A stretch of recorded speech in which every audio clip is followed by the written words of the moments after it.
susunod ang puso.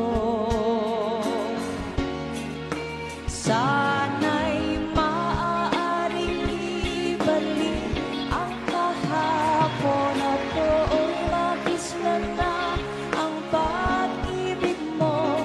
Sa dalangin ay hinihiling ko,